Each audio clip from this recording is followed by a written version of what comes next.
بسم الله الرحمن الرحيم. الحمد لله رب العالمين والصلاة والسلام على خير خلقه محمد وآله وأصحابه أجمعين. أما بعد، قال النبي صلى الله عليه وسلم: اللهم أصلح لي ديني الذي هو عصمة أمري، او كما قال علیہ الصلاۃ والسلام۔ سامعین کرام، آپ کے سامنے بات چل رہی ہے عبادت اور دین کے تعلق سے۔ عبادت کے تعلق سے جو مزید تفصیلات ہیں میں آپ کے سامنے آہستہ آہستہ رکھتا رہوں گا۔ کل کے درس کے اندر میں نے عبادت اور دین کے درمیان کیا فرق ہے اس کو واضح کیا تھا۔ ایسا سمجھ لیجئے کہ دین ایک بڑا یا میگا پکچر ہے اور عبادت اس کا ایک جز ہے، اس میگا پکچر کا ایک حصہ ہے۔ یعنی دین ہماری دنیا و آخرت دونوں کو شامل ہے۔ ہماری زندگی کا کوئی حصہ بھی ایسا نہیں ہے جو دین کے زمرے سے الگ ہو۔ ہماری سانسیں لینا بھی دین میں شامل ہے، پانی پینا بھی دین میں شامل ہے، ہمارا سونا بھی، ہمارا جاگنا بھی، ہماری خوشیاں بھی، ہماری تکلیفیں بھی، یعنی پوری کی پوری چیزیں دین کے اندر شامل ہیں۔ اور آپ کو اس سماج میں یا اس سوسائٹی میں یا اس دنیا میں بہت سارے لوگ ایسے ملیں گے جو آپ کو اس بات کے لیے کنونس کریں گے کہ ہمیں جینے کے لیے، ہمیں آگے بڑھنے کے لیے دین کی ضرورت نہیں ہے۔ میرے بھائیوں، دین ہی ایک ایسا مادھیم اور ذریعہ ہے جو انسان کے جینے کی پدھتی کو، اصولوں کو واضح کرتی ہے۔ آپ غور کریں، جن کے یہاں دین نہیں ہے یا جس سماج میں یا جس گروہ میں یا جس ملک میں دین نہیں ہے، خواہ وہ کوئی بھی ملک ہو، خواہ وہ کوئی سا بھی دین ہو، اگر انسان اپنے آپ کو دین کی زنجیروں سے نکال لیا تو پھر وہ راہ راست پر نہیں رہ سکتا۔ آپ دیکھیں، انسان پیدا ہوتا ہے، انسان پیدا ہونے کے بعد اس کے ذریعے سے اس کی نسلیں آباد ہوتی ہیں۔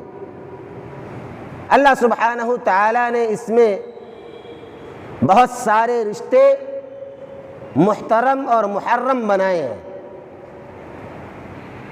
یہ پہچان کیسے ہوئی کہ میرا بھائی ہے، یہ میری بہن ہے، یہ میری مامی ہے، یہ میری خالہ ہے، یہ میری ماں ہے، یا میری اور کوئی قریبی یا قریب والا ہے؟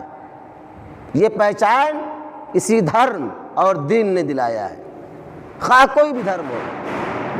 یہ اصولوں پر چلتے ہیں۔ دین انسان کو جینے کا راستہ سکھاتا ہے، اور جس سماج میں دین نہیں ہے، آپ ریسرچ کر لیجئے اور گوگل پہ سرچ کر لیجئے، آپ ان کے یہاں رشتوں کی جس قدر پامالی ہوتی ہے، شاید کہ ایسی پامالی جانوروں میں پائی جائے۔ یہی تو چیز ہے، دین تو یہی ہے کہ ایک انسان اور ایک جانور کو الگ کرتی ہے۔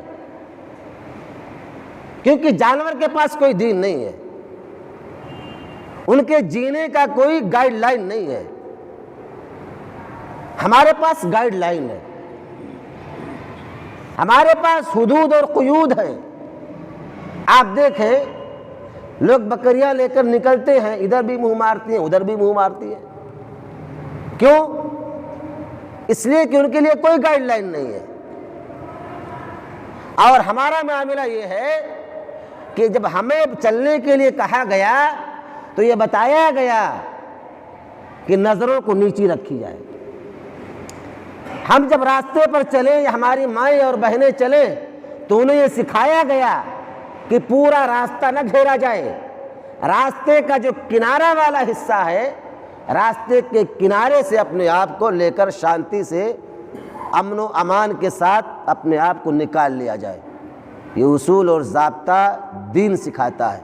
اگر ہم نے دین کو چھوڑ دیا یا دین کے اصولوں کو نافذ نہیں کیا تو ہماری زندگیاں بھی ان کمیونسٹوں کی طرح ہو جائے گی جن کے یہاں نہ اللہ کا تصور، ان کے یہاں نہ اٹھائے جانے کا تصور، ان کے یہاں کسی کا کوئی باؤنڈیشن نہیں ہے، کوئی حدود و قیود نہیں ہے۔ ان کا ماننا یہ ہے کہ ہم پیدا ہو گئے، کھائے پیے مر گئے، بس ختم۔ لیکن ہمارا معاملہ یہ، ہم انسان نے، اور کوئی بھی انسان کسی بھی دھرم کو مانتا ہو، چاہے یہودیت، نصرانیت، ہندو مت، بدھسٹ، کسی بھی دھرم کو مانتا ہو، یہ تمام کے تمام دھرم اس کو کچھ نہ کچھ اصول اور ضابطے ضرور بتاتے ہیں، لیکن سب سے بہترین دھرم، سب سے بہترین اسلام ہے۔ اللہ سبحانہ وتعالی نے فرما دیا ان الدین عند اللہ الاسلام، کہ دنیا کے اندر آپ کو کروڑوں دھرم، کروڑوں رسم و رواج، کروڑوں ریت رواج آپ کو ملیں گے، لیکن ان میں سب سے بہتر جو اللہ کو محبوب ہے وہ اللہ سبحانہ تعالیٰ نے اسلام کو فکس کیا ہے، اسلام کو واضح کیا ہے، بتایا ہے کہ صرف یہی دین اور اسی راستے پر چلنے والے افراد ہی اللہ کے یہاں قابل قبول ہیں، اور اس کے علاوہ جن جن راستوں پر اور جن جن پگڈنڈیوں پر اور جن جن پنتھوں پر لوگ چلتے ہیں ان کی کوئی وسعت، کوئی حیثیت، کوئی وقعت نہیں ہے۔ اگر وہ نیک کام کریں گے اللہ دنیا میں کسی مادھیم سے، کسی ذریعے سے ان کو اس کا بدلہ دے دے گا، لیکن آخرت میں ان کے لیے کوئی حصہ نہیں ہے۔ لیکن ہم مسلمان نے، اللہ سبحانہ وتعالی نے ہمیں اصول دیے دنیا سنوارنے کے بھی اور آخرت سنوارنے کے بھی۔ آپ غور کریں، نبی کریم صلی اللہ علیہ وسلم رب دو عالم سے دعا کرتے ہیں، اپنے پروردگار سے دعا کرتے ہیں تو کیا کہتے ہیں؟ ربنا آتنا فی الدنیا حسنۃ وفی الآخرۃ حسنۃ وقنا عذاب النار۔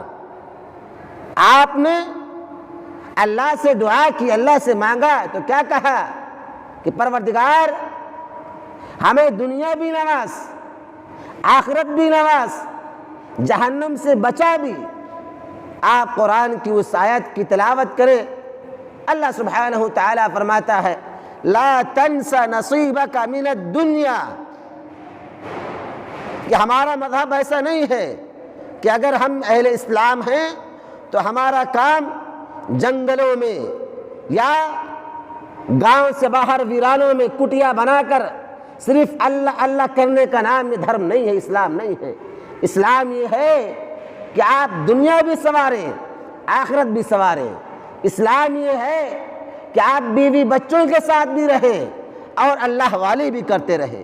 اسلام یہ ہے کہ آپ اپنے رشتہ داروں کے حقوق کو، ان کے واجبات اور فرائض کو ادا کرتے رہیں، ساتھ ساتھ اللہ نے جو آپ پہ حق اور واجبات قائم کیے ہیں اس کو بھی آپ ادا کریں۔ اللہ سبحانہ وتعالیٰ فرماتا ہے لا تنس نصیبک من الدنیا، اللہ نے جو دنیا میں تمہارا حصہ، جو تمہارے لیے ترقی، جو تمہارے لیے مال و دولت، جو تمہارے لیے اولاد، جو تمہارے لیے رشتہ داریاں، جو تمہارے لیے اور دیگر چیزیں رکھی ہیں، اس کو بھی سمیٹو۔ ایسا نہ ہو کہ ہم اللہ کے اختیار کرنے میں یا اللہ کو راضی کرنے میں، اللہ سے جڑنے میں، اللہ والے ہونے میں ہم اتنی آگے نکل جائیں کہ ہمارا گھر چھوٹ جائے، ہمارا سماج چھوٹ جائے، ہمارے بیوی بچے چھوٹ جائیں، ہماری رشتہ داریاں چھوٹ جائیں۔ اگر ایسا کوئی کرتا ہے تو وہ دین کے اصولوں پر نہیں ہے۔ یہ دین معتدل دین ہے، نہ اس کے یہاں افراط ہے، نہ اس کے یہاں تفریط ہے۔ یہ سب کے ساتھ مساوات کا، برابری کا اور عدل و انصاف کا معاملہ فرماتا ہے۔ اسی لیے تو اللہ سبحانہ وتعالیٰ کے یہاں یہ دین سب سے زیادہ محبوب ہے۔ اسی لیے اس دین کے لیے اللہ سبحانہ وتعالیٰ نے 4 چیزیں ضروری قرار دی ہیں۔ نمبر 1 مصدر، مصدر کے معنی اللہ۔ اور بھی جو دھرمیں پائے جاتے ہیں، جو مذاہب پائے جاتے ہیں، یا ان کی جو دھارمک کتابیں پائی جاتی ہیں، مذہبی کتابیں، ان کو کس نے لکھا، کیسے آیا، کون نبی تھا، واضح نہیں ہے۔ یا اگر واضح بھی ہے کہ اللہ کی جانب سے ہے، فلاں کے پاس آیا، واضح بھی ہے، لیکن اس کے محفوظ ہونے پر شک ہے، محفوظ نہیں ہے وہ، کیونکہ اس کے یہاں تبدیلی اور تحریف کی جا چکی ہے۔ اس لیے اس دین کے لیے جو پہلا ضروری چیز ہے وہ ہے مصدر۔ مصدر کے معنی اللہ۔ اللہ سبحانہ وتعالی فرماتا ہے الحمدللہ الذی انزل علی عبدہ الکتاب ولم یجعل لہ عوجا۔ تمام تعریفیں اس اللہ کے لیے جس نے اپنے بندے پر اس کتاب کو نازل کیا اور اس کے اندر کوئی ٹیڑھا پن، کوئی کجی، کوئی نقص نہیں رکھا، پرفیکٹ، کیونکہ اتارنے والا بھی تو پرفیکٹ ہے۔ اللہ فرماتا ہے سبحان الذی اسری بعبدہ لیلا من المسجد الحرام، اس ذات جو تمام عیوب، تمام نقائص سے پاک ہے۔ اس لیے ہم سبحان اللہ کہتے ہیں، سبحان اللہ کہتے ہیں۔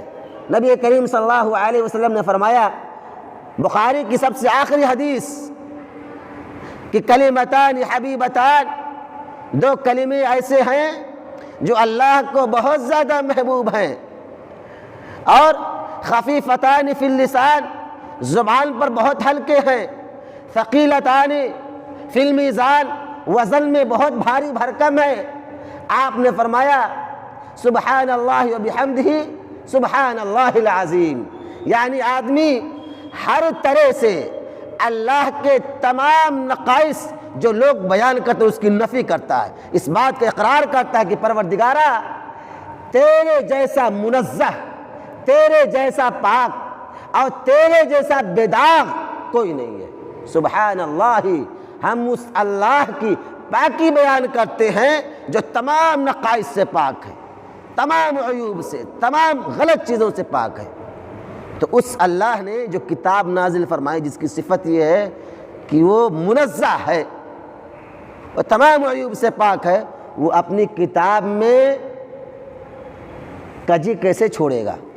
نہیں ہو سکتا۔ اسی لیے فرمایا وَلَمْ يَجْعَلْ لَهُ عِوَجًا، کوئی کجی نہیں ہے، کوئی ٹیڑھا پن نہیں ہے، ساری کی ساری چیزیں واضح ہیں۔ اور جو دوسری چیز ضروری ہے وہ ہے وحی، کیونکہ آسمان سے دنیا میں آنے کے لیے رابطے اور واسطے کی ضرورت ہے۔ اللہ سبحانہ تعالیٰ چاہتا تو ڈائریکٹ دل کے اندر وہ چیز داخل کر سکتا تھا، لیکن اللہ سبحانہ تعالیٰ نے بیچ میں وحی کا سہارا لیا۔ اسی لیے جبریل علیہ السلام کو تمام فرشتوں پر مقدم اور افضلیت عطا کی، فضیلت بخشی، وحی۔ اور جو تیسری چیز ہے کہ اتارنے والا اللہ، جو چیز آ رہی وہ وحی ہے، اور موحی کیا چیز آ رہی ہے وہ قرآن آ رہا ہے۔ اللہ سبحانہ تعالیٰ اتارا، وحی کے ذریعے اتارا، بھیجا کیا؟ قرآن بھیجا۔ کس پر بھیجا؟ انبیاء اور رسول پر بھیجا۔ جتنے انبیاء ہیں جتنے رسول ہیں اللہ سبحانہ تعالیٰ نے ان پر یہ قرآن جبریل علیہ السلام کے ذریعے سے اپنی طرف سے اپنے محبوب بندوں پر، وہ انبیاء ہوں گے یا رسول ہوں گے، رسل ہوں گے، عام آدمی نہیں ہوگا۔ اللہ سبحانہ تعالیٰ جس کے ساتھ خیر کا اور جن کے ساتھ اللہ سبحانہ تعالیٰ بھلائی کا ارادہ کرتا ہے ان کو اپنے لیے چن لیتا ہے، اختیار کر لیتا ہے۔ یہ سماج کے برگزیدہ نیک طبیعت، نیک طینت، نیک سیرت لوگ ہوتے ہیں۔ اللہ سبحانہ تعالیٰ جب یہ چار چیزیں پائی جاتی ہیں تب دین کہلاتا ہے، تب وہ دین ہوتا ہے۔ اور اس کی حفاظت کی ذمہ داری بھی اللہ سبحانہ تعالیٰ نے لی، اس لیے فرما دیا وَلَمْ يَجْعَلْ لَهُ عِوَجًا، اس میں کوئی ٹیڑھاپن نہیں ہے۔ مزید تفصیلات انشاءاللہ اگلے درس میں۔ اللہ سبحانہ تعالیٰ سے دعا ہے کہ مولا ہم تمام مسلمانوں کو دین کے فلسفے کو سمجھنے کی توفیق عطا فرما۔